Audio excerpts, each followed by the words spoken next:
Hello, everybody, and welcome back to another reading vlog. This is technically my entry for Monday, even though it is 2 o'clock in the morning on Tuesday, but the day is not over until I go to sleep, so it is still Monday to me. So I am currently 75% of the way through the Trader Queen. Anyway, just to kind of refresh everybody's memory, in the Bridge Kingdom, you had Lara, who was the daughter of the Meridrinian king, who she and her 12 sisters were basically trained to be political assassins. There was a treaty that was drawn up between the kings of Meridrina and Ithacana, and Ithacana is in control of a bridge that levies taxes, and they make a good amount of money, but they are unfortunately under a lot of attack all the time, as we later find out. And the king, Silas of Meridrina, is a horrible person, and he has a harem. He has like a million wives, and he takes his children away from their mothers when they're young, but he specifically takes his daughters away because he basically trains them to be political weapons. So he takes his favorite 12 or 13 daughters and he trains them to be political assassins. We actually find out in the Trader Queen that there was originally 20 girls, but 7 or 8 of them had either died or mysteriously disappeared. Like there were accidents and stuff. So there was actually more than the 12 that ended up, at the start of the first book. But Laura was not the original sister who was chosen to be the bride for the king of Ithacana. So when she got there, she was like fully intent on betraying Aaron, but then fell in love with him and discovered that her father was actually the real enemy. She goes through a lot of character development, and that's what I really liked about the Bridge Kingdom, is that on both ends between Lara and Aaron, there was a lot of character development, with Lara not like she didn't have somebody like basically punch the fact in her face that her father was the real enemy. She came to the realization of it by herself. She's actually quite smart and resourceful, but she is not perfect. Like, she is deadly. She has been raised to be essentially a weapon, but she is not perfect. She does have many flaws, but she has enough humility to reflect on the fact that what happened to her was abusive and that she's a victim of her father's manipulations. Early in her time in Ithacana, she took copies of all of Aaron's papers and wrote in invisible ink basically everything that she had learned about the kingdom in like 25 different copies. But then when she realized that her father was the true enemy, she tried to go and ruin all the pages and burn everything, but she missed one, and the information ended up getting back to her father. And as a result, she is now, at the beginning of the story, she is the Trader Queen. She's exiled, but Aaron has been captured by Meridrina, and she is desperate to get him back. So that is the whole reason that the Ithacanians are keeping her alive, is that they are allowing her to go on this rescue mission to get Aaron back, and that's it. Like, other than that, like, they want nothing to do with her, and she's fine with that because she knows what she did was wrong. And Aaron, for all accounts, is very pissed off and others are trying to convince him that she was a victim as much as her sisters were, that like she didn't know any better, that she was basically brainwashed into believing that he was the real enemy, and she had to figure out on her own that it was her father who was actually the evil one. So, take it easy on her a little bit. And I absolutely loved the first book for its character development and really like building these characters into well-rounded people who have faults but are very strong people. Like, every individual person is a very strong character in their own way, but they all have their own problems and they all grow from them. From start to finish, there is development in every person. What I can say about the Trader Queen is I am feeling maybe not stagnation, but maybe the shift in focus from the development of characters to and their relationships with each other to the strengthening of those relationships feeling different. When you're building a house from scratch, going from an empty plot to having a complete house is a very radical change. But once you have that house, making it into a better house, it's still a house. So it's, when you take a relationship from nothing to a built relationship, that's the most extreme that it's going to get. But then when you actually work on the relationship, the steps in between before it gets to the final project are less pronounced. So maybe I'm not feeling exactly stagnation, but a shift in focus of how these relationships are continuing to be navigated, that I don't know. Like I'm a little bit confused. I think I need to look at a map, to be completely honest. I've been reading it on my Kindle and on my phone and stuff.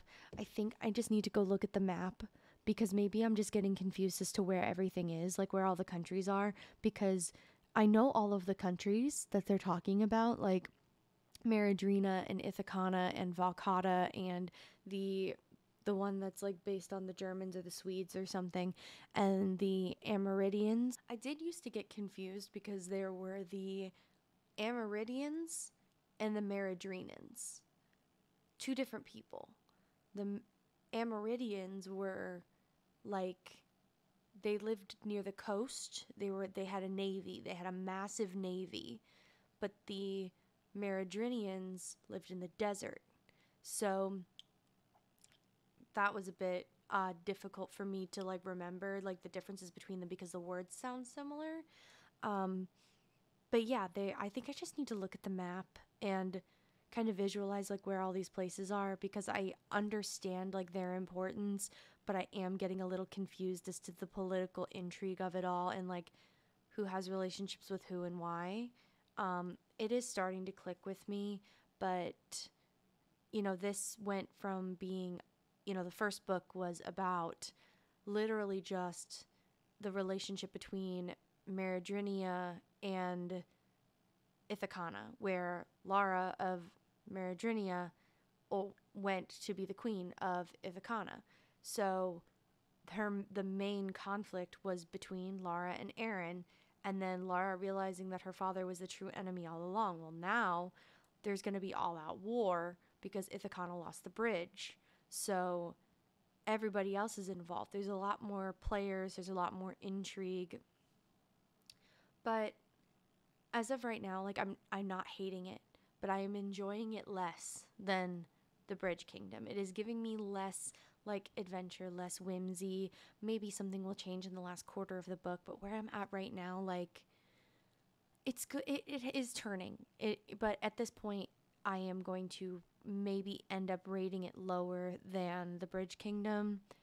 I may end up repeating myself later in the Sequel Saturday video, but I think that at the point that I feel right now, the Traitor Queen is going to rank lower than the Bridge Kingdom, but that's fine. There is a third book called The Inadequate Heir, and I will definitely read the last one. I am invested enough after the first book to continue after this, even if it is like not as good. Like I'm not picky. Like if I really really like something, I'm probably going to see it to its end. On top of that, if I really hate something, I'll probably like hate read it. So there's always that. Other than that, I will be reading the first 3 Vampire Academies. Rereading, that is. I will be rereading the first 3 Vampire Academy books. I will mention that I reread Vampire Academy in May of 21 because I loaned out my copy and whoever I gave it to didn't give it back to me. So I got bit by a bug. Like I got, of course, the summer of 21, I was having an all-out manic episode that lasted several months. So of course I was doing some wacky shit, but because I didn't have a copy of the Vampire Academy, I got bit by a bug and I wish I was kidding. I went to every bookstore that I could possibly go to in like a 25-mile radius. And I lived in a small fucking fishbowl ass North Carolina town. I went literally anywhere I could go to find a copy of this, because for some reason I don't remember if I think I struggled to find it. I think that was why. Like, for some reason, like, nobody had copies at Barnes and Noble. So I went everywhere looking for this. And then I immediately read it. My boyfriend, my ex now, he had a friend that came from out of town that came over, and they were playing video games. And I was just there because, like, I wanted to, like, meet his friend and stuff. But they were, like, having guy time because, like, they hadn't seen each other in a long time. And I was just, like, kind of there hanging out, like, basically, like, coexisting in the same room. And I read this book in one sitting while they were hanging out. Like, started it when his friend got there, and I was done before he left. So, needless to say, I have reread this book 3 times. I think this is my fourth reread of the first book. All of the other books I've only read twice, because I've read the entire series twice.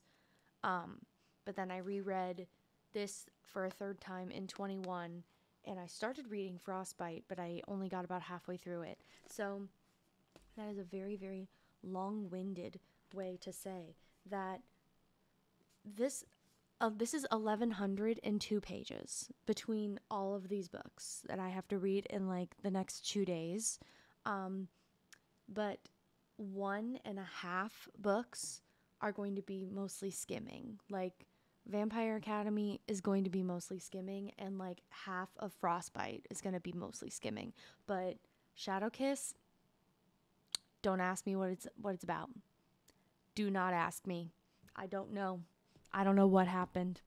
So I'm going to go ahead and get started. I have already gotten started. I use Pokemon code cards as bookmarks. I don't know if that makes me chaotic or not, but it's better than dog-earing the pages. I also have not continued reading Realmbreaker yet, just because I've been preoccupied with other reads. So it's not, like, shelved. It's just I haven't picked it up since the first time I read it. So I'm going to try to get through all of this. I have to be up. It's almost 2:30. I have to be up at, like, 10:30. So I'm going to read probably for another, like, half hour, 45 minutes of Vampire Academy, and then I'm going to go to bed, because I can finish, I only have an hour of reading of The Traitor Queen left, so I can finish that easy tomorrow. But tomorrow, as in Tuesday, I want to finish The Traitor Queen, maybe film the Sequel Saturday video, and I want to finish Vampire Academy, and I want to start Frostbite. And then Wednesday, I'm going to finish Frostbite, start Shadowkiss, and start catching up on Vampire Academy, because I am behind. The show comes on Thursday nights, and I have shit to do on Thursday nights, so I usually forget. I think I'm on episode 6, so I have about half of the series to catch up on, and maybe if I have time, I'll rewatch the entire thing. So who knows? I guess we're all gonna find out. I feel like I'm in a permanent time crunch, like a permanent manic vortex of I am always doing shit. Because also in my life in World of Warcraft, I'm still working on the Veilstrider achievement, but I feel like I'm finally gaining some headway, because a lot of the stuff that takes a long time is starting to come to a close, minus, like, one character, because I've been, like, grinding out the long, like, time-consuming achievements and stuff on 2 characters at the exact same time, and it's literally felt like walking through tar. So I've enjoyed it, don't get me wrong. Like, I've been living for it. I love it. But it has taken me a long time. So once I can get those done, I can start working on the 4th character and, like, finish wrapping it up as soon as possible. So I'm going to do that, and everything's going to be great. Everything's going to be fine. I am excited. It's going to be a great time. And hopefully I can get through it while still getting, like, 7 to 8 hours of sleep a night. You know, fingers crossed. If I go to bed now, I could wake up at 10:30 before my therapy session, and I'll get 8 hours. But I'm gonna read.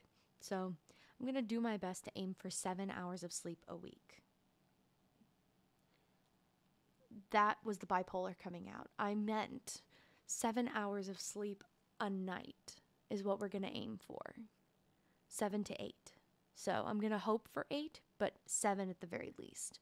So I'm going to start planning that. I do this a lot where I just plan everything and then everything falls apart. I did not stream today, by the way, because I was playing World of Warcraft and reading, and I spoke to a friend on Discord that I hadn't spoken to in about 2 weeks. So I have a couple of friends that I keep up with in Discord calls, and we hadn't chatted in a while. So we talked for a couple of hours, and like I played World of Warcraft, he played Yu-Gi-Oh! Like we just kind of coexist and have a good time. So I'm going to go ahead and clock out for for Monday. I'm going to keep reading Vampire Academy, and it's going to be great. It's going to be a great time. So hopefully the next time you see me, I will have more things of substance to say. Hello, it is now Thursday. I've been a little bit of a busy bee this week. I just got home from work, got my nails done yesterday. I have been reading a lot in between, like a lot of other stuff that's going on. My car overheated when in the Starbucks drive-thru yesterday, or at least it started to overheat while I was in the Starbucks drive-thru. And so luckily yesterday it was really cool outside, so I just pulled over and like put my hood up and let my car cool down, and then I drove to O'Reilly's and they put coolant in my car and they were like, just keep an eye on it. And I'm like, okay, great. Like, I lost my car about 6 years ago, and I had to replace the engine completely because my car overheated and I blew the engine because I was in 4-lane traffic in the middle of Tampa. So I couldn't get out in time, and basically my car overheated while sitting idle in the middle of the Tampa sun. So I blew the engine then, and we were able to replace it, but it was very expensive. So as a result, when I saw that, my temperature gauge was going up further than it should, I got a little nervous. Like, y'all know where your temperature gauge is supposed to be on your car. Mine was not where it was supposed to be. It was like a hair high, and I didn't want to take the chance. So I just let it cool down and then took it over, and it seems fine now. I haven't seen if I have a leak or anything. There wasn't a puddle under my car when I got in it this morning to go to work, and it ran fine on my way to work. So maybe they think my temperature gauge is just stuck or something. I don't know. I'm just going to keep an eye on it and see what happens. But like, I'm a little nervous. So hoping that nothing gets terribly wrong with it. But as a result, I am not going anywhere. I was hoping to like run around to get a couple of things for this week's video, because I'm going to be like very quickly trying to crank that out. So, and not because I procrastinated, it's just there's been a lot going on. So unfortunately, like, I've had to prioritize other things, but I still want to keep the same schedule. So as a result, I've got to like get a move on. The other day I finished The Traitor Queen and I finished Vampire Academy on the same day. Vampire Academy 4th reread going around, still slaps 5 stars. I think it gives if I were to just talk about it as if I was reading it for the first time, I think that it does a great job introducing a universe that we are unfamiliar with. I think it does a great job. Like, there's a bit of a mystery element to it. I think that it does a pretty good job at laying the groundwork. Now that I know the story, I'm able to like pick up on some clues that I may not have noticed when I was a first time reader or even a second time reader going around. So now that I've read it multiple times, I'm able to like pick out certain things where like people say something that, is kind of a little bit sus. And like the main character, of course, is not going to know like what's happening, but like you as a reader, as you've like experienced the story before, you're like, oh, okay, I see. So it was nice to be able to go back and like still be able to pick up on all of it. So I really enjoyed my reading experience, even though it was like my 4th time reading it. I really enjoyed the experience of revisiting it and being able to like actually look at it critically. I also think that the characters are very well introduced. Both of them, both Rose and Lissa, I think are very well introduced. Like, as far as like the main duo or the main characters. Like, of course, you have, you know, Christian and Dimitri and a couple of the other like side characters. I mean, you probably consider Christian and Dimitri to be main characters, but I think in general, like, they're pretty well rounded. I really admire Rose in particular because she has some severe mommy issues. She does have some hyper independence issues. And like now that I'm an adult and like I'm almost 26 years old, like I'm reading a book about a 17-year-old whose mother has abandoned her, and as a result, like she hates when people try to fight battles for her just because she's a woman, and she wants to fight her own issues, and she's always the one that's like headfirst into a fight, but she's also so hyper independent that it's to a fault. She's hyper independent to a fault, where she feels as though she has to solve all of the problems. And into Frostbite, like she has no problem like taking responsibility if she's fucked up, and then she's got to be the one to fix it. So as for Frostbite, I finished it last night. The reading experience, I haven't reread fully Frostbite. I haven't fully reread it since I was probably a senior in high school, which was 7 years ago. Ow, that hurt. About 7-8 years ago. So it's been some time since I've reread the book all the way through, but I did get halfway through about like a year and a half ago. The reading experience of Frostbite is, it gives me the same vibe as like Harry Potter and the Deathly Hallows Part 1. Like it gives me the same vibe of the camping episode. It was like, for those who are unfamiliar, in the second installment of the Vampire Academy, there are some issues going on with Strigoi attacks, and they don't know why, where they're coming from, but the Strigoi are acting in coordinated attacks against the royal families, of which there are 12. And, you know, some have a lot of members, like hundreds, like the Batikas and the Ivashkovs, and so, you know, some of them have a lot of members that go very far. But then you have, as far as Lissa goes, she's the last Dragomir left. Like, of course, she has like other members of the royal family. They've integrated so much, like the Habsburgs, that there's probably some other members of the royals that have Dragomir blood, but she's the only one with the name. So it's like, as far as, you know, they're trying to exterminate the royal families and target them, you know, specifically to bring down the Moroi. And Rose and Dimitri drive to go take Rose's qualifier because she missed it when she was a junior, and they come across basically a murder scene where the Strigoi had broken into a royal Moroi household and left a really cryptic message on the bathroom mirror to say like, oh, like there's more to come. And they find a silver stake that broke the ward that was on the corner of the house, and Strigoi can't touch silver stakes, so they know that somebody else is working with them. So they're trying to like figure out this mystery of like what's going on. But as a result, like this takes place like not very long after the ending of Vampire Academy. This takes place like over Christmas vacation. But because of all the Strigoi attacks, they have to like find a way for everybody to come together for Christmas, because there's a lot of like official like events with the royals and stuff, like basically like political like show pony shit, and they have to do all of these things. So they all come together at a exclusive ski resort that's usually only exclusive for Moroi and the parts of it specific to royals. So the academy students and all of their families are invited to converge at this ski resort so that everybody can be together for the holidays. The royals can get what they want and everybody can be with their families. And it's one place where they can all be together that is one of the safest big places for them to be. So this is all happening like over Christmas vacation, where like they're all like finding out all this intel and trying to figure out what's going on in the midst of like having a little bit of fun, you know? So as a result of that, the experience of reading it was like a filler episode in an anime.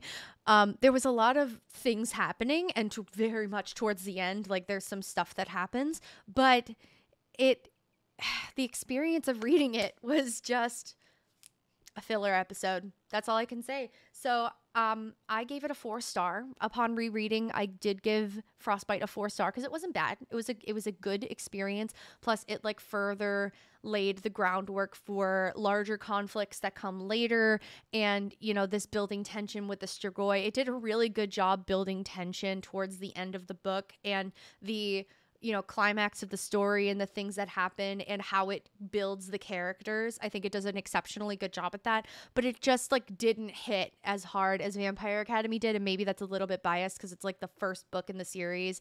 And like sometimes I find that like first books in a series are the best only because they're giving you all this info dumping and exposition. So you have the main character, however they're explaining the story to you, whether it's like third person omniscient or it's third person. The way Vampire Academy works is like Rose is like telling you the story, almost like Percy Jackson, where in the beginning it's like, if you think that you're a half-blood, stop reading this now.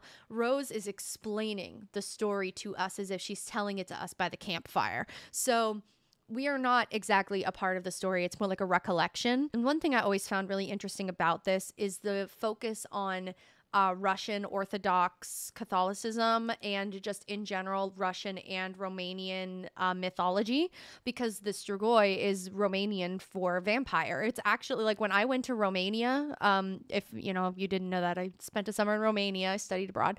When I went to Romania, I went to Bran Castle, and the upper floor was like a little mini museum that was dedicated to the myth of the vampire. And they actually said, it said Strigoi, and it told you the origin of the word and what it meant and how they found one and whatnot. Like this was a very real phenomenon that people believed in. So I really do enjoy the mythology portion of it, the link to the culture that is very different. You don't, at least in the time when Vampire Academy was written, you didn't have that culture represented. So and also in addition to the fact that you have a biracial lead, like I think in general Vampire Academy did a lot of things that other series didn't, that got as big as Vampire Academy did. But I may be wrong. Maybe there are other things that existed, but I'm getting a phone call. And then for how I feel about the Traitor Queen, I maintain what I said earlier about how the shift in focus from not just the development of the relationships and the changing of the characters, but the like strengthening of those relationships and like mending them. I think that the shift in story really like didn't hit as hard as like developing the relationship did for me. I still rated the book 4 stars. I still think that it was amazing. Like now that it has marinated in my brain for a couple of days, I really do think that it was well written. I enjoyed the plot a great deal. I'd probably have to reread it at some point to remember like the intricacies of the political intrigue.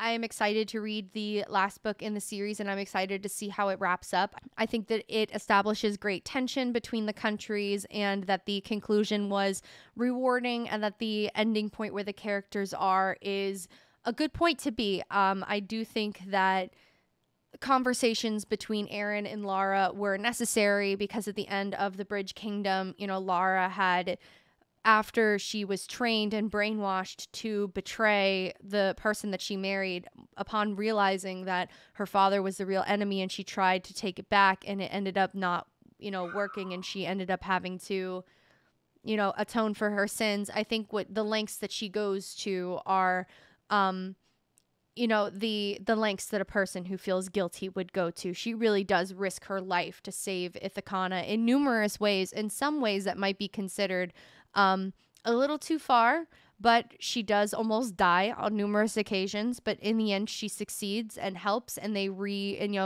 spoiler, they do re-accept her as their queen. I wish there was more, and I'll get more into this in the sequel Saturday. I wish there was more discussion between Aaron and Lara about everything. Like, Aaron was receptive in the end to when people told him, like, take it easy on her. She's been through a lot. She was literally brainwashed.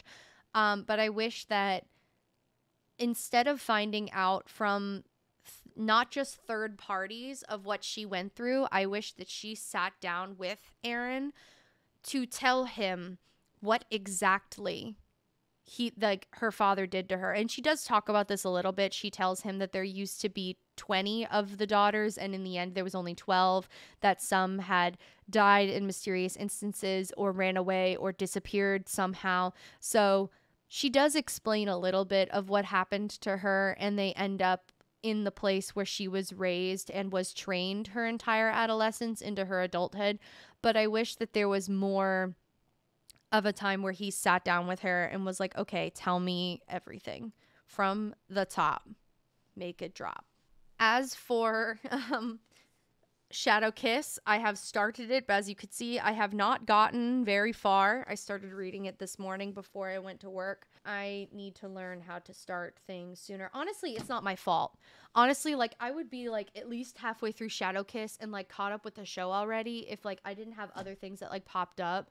So I'm really trying not to be too hard on myself. But anyway, I'm gonna go ahead and continue all of that. I'm gonna eat my food and I will catch up with you guys later. But that's how I feel about Traitor Queen, Vampire Academy, and Frostbite. And I'm going to finish Shadow Kiss and get a move on both of the videos that need to be up this weekend. So I will catch up with you guys later. Hello, it is Sunday, and I have not finished this reading vlog. I have also not finished a book in like 3 or 4 days because I have not had the time. I've basically worked like 4 days in a row. Like I worked Thursday morning and then I had stuff to do Thursday after work. And then I opened Friday, worked all day Friday, went home, almost went directly to bed, woke up Saturday, worked all day, closed Saturday night, opened Sunday morning. So this was the first time I've actually had time to not be around people in like 3.5 days. And I gotta admit it's been really fucking nice. Part of what makes my job so exhausting is the fact that I need to be around all of the customers, even if it's just for like short bursts of time. So you need to be able to change your personality to talk to everybody. You have to be able to adapt to talk to everybody because I'm going to be interacting with most of the people that come through the door, even if it's just for 30 seconds or if it's for 5 minutes or they're sitting in the lobby talking to me for 30 minutes. Like I have to be able to morph myself to fit them and basically make their experience great from start to finish. And that's just what service industry work is like. However, it is incredibly emotionally and mentally exhausting. So I just enjoyed having some time to myself. I went to raid with my guild. I took my monk. She's my alt. She got some more pieces of gear like she did on Thursday. So she's doing great. I had a great time doing something a little different. Got to hang out with my friends. And then I sat in silence and caught up on my YouTube videos and caught up on my characters. I started to continue my read of Shadow Kiss, and I'll probably continue reading it after I do this update, but I need to edit the vlog and get it up. So while I am waiting for it to process and upload, then I will probably get a couple more chapters into Shadow Kiss. I've read like 2 or 3 chapters since I got home. Just kind of read them like sporadically just because my eyes are really tired. But all in all, I read over 1,000 pages just this week. So I think that that's pretty impressive. It's going to be even more impressive when I finish all of my library books in the next 7 days. So not all of my library books, but most of them are due on the 7th of November, which is next Monday. And it is past midnight, so it is Halloween. It's October 31st, so I have a week to read, I think, 8 books. It's about a book a day, so it's going to be a great time. I am already exhausted, so I'm going to try to get ahead on some of the videos that I need to do on like Monday on Halloween. Hello, focus on me. But I think I'm also going to be streaming on Halloween, I'm going to reach out to my friends and see if they want to do like a Phasmophobia stream or something, and actually start streaming again this week like I said I would last week. So I'm really going to try to enforce that with my schedule and try to plan better and try to stream Monday, Tuesday, Wednesday. But we'll see how that goes. I'm trying to be kind to myself to try to balance everything. So I'll try to get back into it because I really do want this to prosper and do well. So in doing so, I need to let it. So Shadow Kiss, that's where I am. That is a Pokemon code card. You would be correct. I am on, I believe, chapter 13, 12. I'm on chapter 12. So I know I'm over a quarter into it. I think I'd say I'm at least a third into it. So I'll probably finish it tomorrow on Monday because I need to finish the Vampire Academy video because it is not done. So I'm going to get it up. I have it scheduled for Tuesday. So because I don't have therapy on Tuesday. So I'm going to funnel all my energy into that and get it up Tuesday at the very latest, hopefully, fingers crossed. Anyway, thank you so much for hanging out with me during this reading vlog. I'm going to go. I'm tired. I'm gonna go. But anyway, remember to drink water and be nice to each other and exude kindness and empathy with everything that you do. I will see you in the next video. There's going to be a lot of them this week because I need to catch up. But the sequel Saturday video is going to be out on Saturday. I'm just going to push it another week. Push everything back. It's fine. But anyway, I'll see you in the next video.